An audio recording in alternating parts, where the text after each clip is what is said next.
마가복음 2장 18절에서부터 끝절 28절입니다.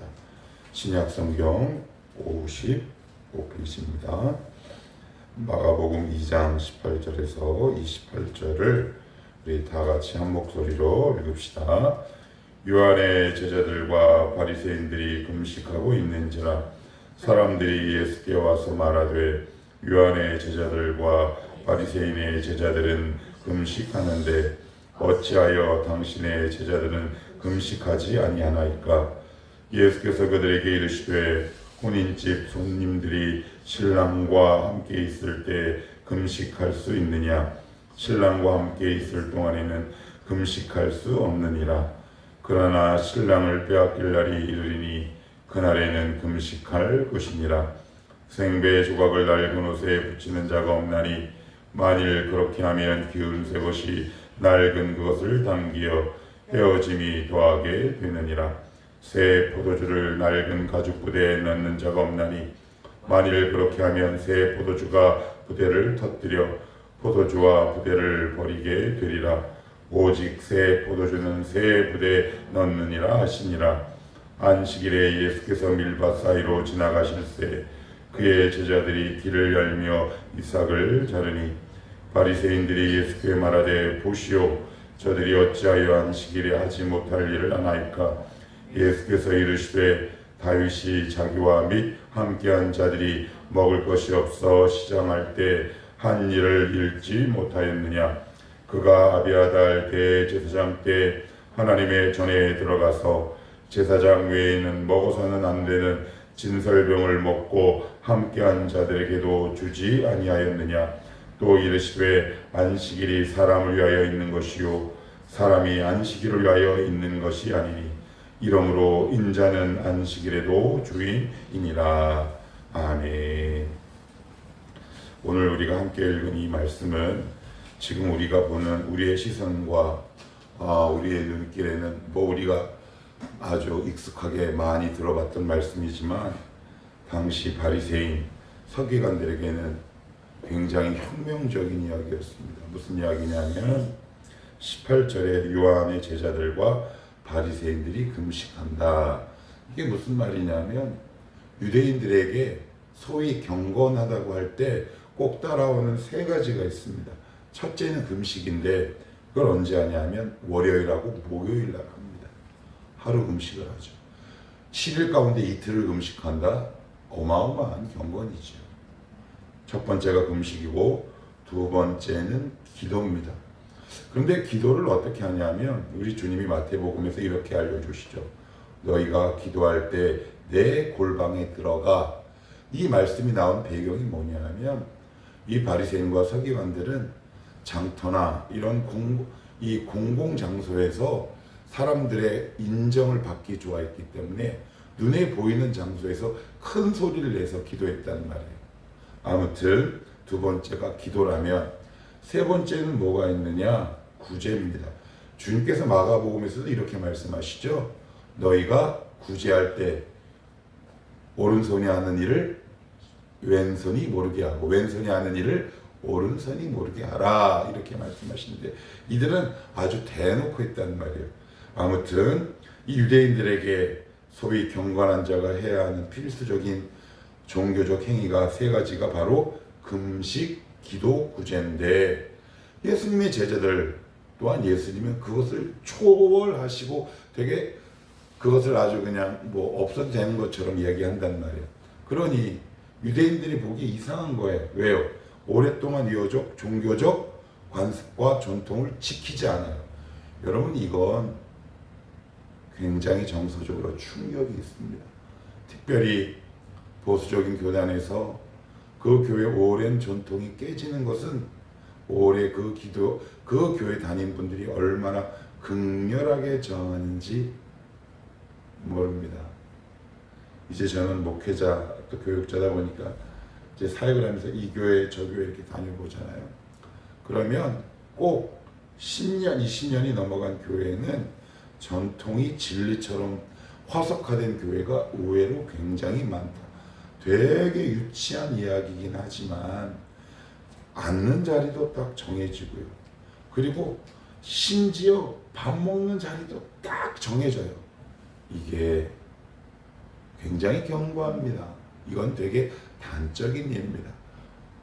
여하튼 지금 그런 질문으로 예수님을 공격하는데 예수님이 굉장히 놀라운 말씀을 하고 있습니다.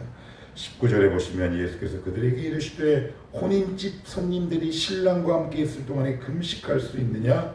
신랑과 함께 있을 동안에는 금식할 수 없느니라. 그래요. 내가 지금 너희가 함께 있는데 내가 이 혼인집, 다른 말로 뭘까요? 잔치요, 잔치. 혼인집은 잔치잖아요. 복음은 잔치다라고 말씀하고 있는 거예요. 많은 사람들이 복음에 대해서 오해하는데 복음은 잔치. 그러면 여러분들은 저에게 이런 질문을 던지셔야 돼요. 복음은 잔치라고요? 근데 제 인생은 왜 이렇게 힘들어요? 잘 들으셔야지요. 인생이 잔치가 아니라 복음이 잔치라고요. 그래서 우리는 고단한 삶을 쉬고 먹고 기뻐할 만한 잔치집이 있어야 되지 않겠습니까? 그래서 우리에게 복음이 너무나 절실합니다. 인생은 힘들 수 있죠. 고난도 있고 환난도 되게 많이 있습니다. 내가 예견하지 못한 삶의 고난들이 우리 앞에 얼마나 많이 있는지 몰라요. 그래서 그것을 이길 수 있는 힘은 잔치집에 가서 먹고 마시고 쉬는 거예요. 그래서 주님이 뭐라고 말씀하세요?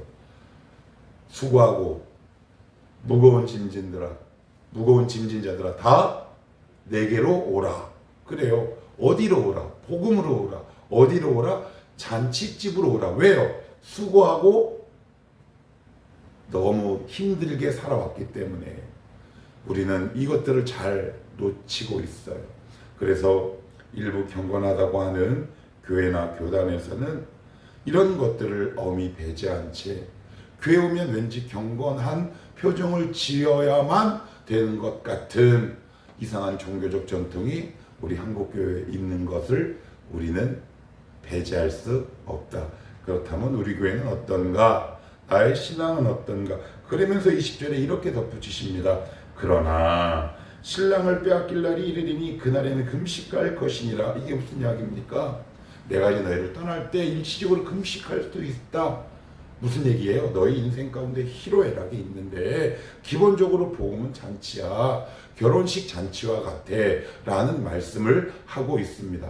그러니 금식도 필요하지만 너희 인생을 얼굴을 험하게 하고 옷을 아주 나쁘게 입으며 그렇게 신앙생활하는 것이 복음의 핵심인 줄 착각하지 말아라 라고 딱 꼬집어 말씀하고 있다. 그러면서 굉장히 놀라운 패러다임의 전환을 일으키십니다.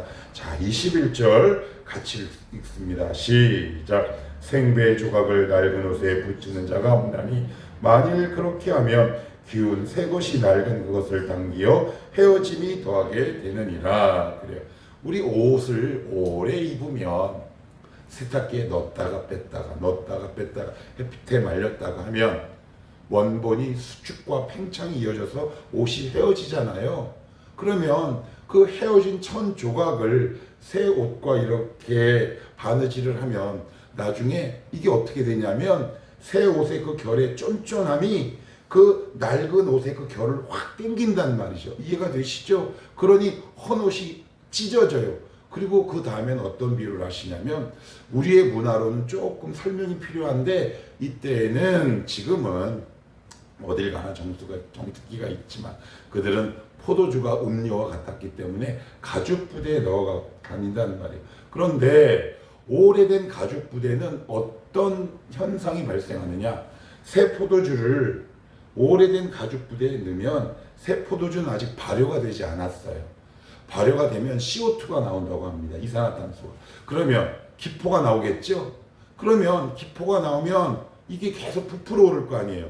그런데 포도주는 새 포도주라 발효를 계속해서 기포를 내보내고 그리고 그것을 담은 가죽 부대는 오래된 거야. 그러면 가죽 부대가 터지겠죠. 그래서 무슨 이야기냐? 너희 인생을 수선하는 인생을 살지 말라고 말씀합니다. 너 왜 새 옷 입지? 네가 입고 있는 오래된 옷에 왜 복음이란 옷을 기워 입느냐라고 말씀하고 있어요. 여러분 인생을 끊임없이 수술하는 인생이 있고요. 그리고 새 옷을 입고 사는 사람이 있어요. 여러분 잘 보셔야 돼요. 우리의 삶에 왜 이렇게 누수가 곳곳에 발생하는가? 그때마다 수선집에 맡기거든요. 근데 주님은 그때그때마다 임시 방편을 해 주시기도 하셔요. 그런데 이 수선을 맡긴 수선하는 인생의 대가가 누군지 아세요? 야곱이에요. 야곱. 예를 들어 볼게요. 야곱의 수선의 그 이력을 한번 제가 말씀을 드려볼게요. 장자를 어떻게 뺏어옵니까? 인간적인 노력으로. 그래서 가죽 털 옷을 입고 음성을 변조해서 에서형의 장자권을 빼앗아옵니다. 여러분 라반이라는 삼촌집에 가가지고 그 가축이 확 늘어나는데 거기 뭐 신풍나무까지 버드나무까지가 나옵니다.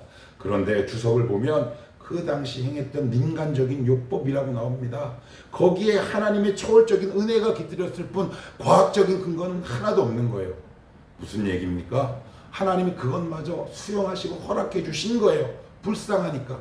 근데 그것으로 끝나지 않습니다. 32장에 보시면 에서가 드디어 저 코 앞까지 오는데 플랜 A, B를 나눕니다. 무슨 얘기냐? 자기가 사랑하는 라헬을 맨 뒤로 돌리고 그 다음에 덜 사랑하는 사람을 맨 앞에 둡니다.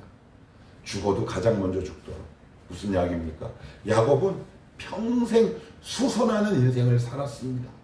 그러나 이 수선하는 인생이 결정적으로 위기를 맞은 게 언제냐? 창세기 34장에 나오는 자기 딸 디나의 강간 사건이죠. 거기서 수선하는 인생이 드디어 변화되고 창세기 35장에 그 유명한 말씀이 나옵니다. 너희는 오늘 의복을 바꿔 입으라. 이렇게 얘기합니다. 무슨 이야기일까요? 이제는 수선하는 인생 살지 않겠다라는 겁니다. 이제는 주님이 주시는 새 옷 입겠다라는 얘기입니다. 주님이 우리를 데리고 명품 매장에 가서 옷을 한번 골라 이렇게 딱 입히시는데 그게 싫다라는 겁니다. 그래서 내가 예전에 갖고 있던 옷 있죠. 내 경험, 가치관, 고집, 신념 위에 복음이 이렇게 곁들여지니까 이 복음이 우리의 오래된 옷을 자꾸 뜯는 거예요. 그러니 이 인생은 어떤 인생이요? 수선하는 인생으로 끝나요. 그러면 수선을 많이 한 옷을 무슨 옷이라고 그래요? 누더기. 인생이 누더기가 돼요. 덕지. 예전에 우리 어렸을 때 가난한 사람을 그려보세요라고 하는 기억이 있어요. 어렸을 때. 그러면 저는 어떻게 그렸냐면 옷을 그리는데 누더기 옷을 꼭 그렸어요. 이렇게 바느질 이렇게 막 해가지고. 혹시 우리의 인생이 그렇지 않은지 모르겠습니다. 그런 인생을 볼 때 우리 주님이 속도 상하고요. 저도 마음이 많이 아픕니다. 왜 자꾸 저 오래된 옷을, 왜 오래된 고집을 지금도 고집할까? 왜 오래된 자기의 경험을 고집할까? 저거 언젠간 야곱이 세겜 땅에서 자기 딸 디나가 강간당한 사건처럼 인생의 큰 고난을 맞이할 텐데 왜 주님이 주시는 새 옷을 입지 않을까? 우리의 인생을 한번 살펴봐야 할 말씀입니다. 그 말씀입니다. 생배 조각 그리고 새 포도주는 새 부대. 우리는 새로운 피조물이니 새로운 옷을 입어야 한다라는 뜻을 담고 있는 말씀입니다. 우리 한번 이따가 이 말씀을 붙들고 같이 기도했으면 좋겠고요. 그리고 나서는 또 이렇게 얘기합니다. 23절 안식일에 예수께서 밀밭 사이로 지나가실 때 그의 제자들이 길을 열며 이삭을 자르니 바리새인들이 예수께 말하되 보시오 저들이 어찌하여 안식일에 하지 못할 일을 하나이까. 뭐라고요? 안식일에 하지 못할 일. 참 하지 못할 일. 그들은 하지 못할 일에 관심 있는 거예요. 무슨 얘기예요? 이런 뜻이에요. 예수 믿으면 이거는 하지 말아야 돼 라고 해요. 제가 예전에 여러분들에게 몇 번 말씀드렸어요. 율법과 신약, 율법과 은혜의 차이가 뭐라고요? 율법은 뭐뭐 하지 말아야 돼요. 예를 들어볼까요? 10계명 뭐 어떻게 시작해요? 너는 여호와의 이름을 망령되이 일컫지 말라. 뭐뭐 하지 말라라고 나옵니다. 그러나 신약은요. 하나님을 사랑하고 내 이웃을 내 몸과 같이 사랑하라. 하라. 율법적인 신앙에 갇혀 있는 사람의 특징이 있습니다. 뭐뭐 하지 않는 것으로 자기의 신앙의 위안과 정체성을 삼습니다. 여러분, 거기서 벗어나셔야 합니다. 어떻게 해요? 사랑하는 것으로 더 적극적이고 넓은 세계로 나가셔야 합니다. 그래서 율법적인 신앙은 뭐에 갇혀 있느냐? 날카로운 정죄의 시선에 갇혀 있습니다. 쟤 저거 하지 말아야 하는데 저거 했네? 그러면 신약의 관점에서는요, 어떻게 하면 됩니까? 내가 저럼에도 저런 하지 않는 행동, 저렇게 나쁜 행동을 하는 사람들을 사랑해야 되겠다라고 품는 것이 바로 신약의 은혜 아니겠습니까? 그러면서 28절 읽고 오늘 말씀을 정리합시다. 시작. 이러므로 인자는 안식일에도 주인이라. 안식일은 신약에 와서 무엇으로 바뀌었나요? 주일로 바뀌었습니다. 주일. 그럼 주일의 주인은 누구라는 거예요? 주님. 그럼 주일의 가장 큰 목적은 누구를 만나는 거랍니까? 주님을 만나는 거예요. 우리의 회포를 푸는 게 아니라 주님 안에서 주님을 만나고 우리가 그 안에서 파티, 잔치를 마음껏 먹고 마시며 누리는 일. 그래서 주일을 지킨다는 것, 그 잔치에 참여한다는 것 결코 가벼이 여기지 마시라. 왜? 거기서 먹고 마시고 힘을 내야 또 한 주간 삶을 사는 힘을 얻을 수 있다. 말씀을 맺겠습니다. 여러분의 인생이 야곱과 같은 수선하는 인생이 되지 않기를 축복합니다. 새 옷을 입는 인생, 새로운 복음의 옷을 입는 인생으로 여러분의 남은 인생을 고난의 연속이 아니라 순적하고 시온의 대로의 길을 열어가기를 축복합니다. 기도합시다.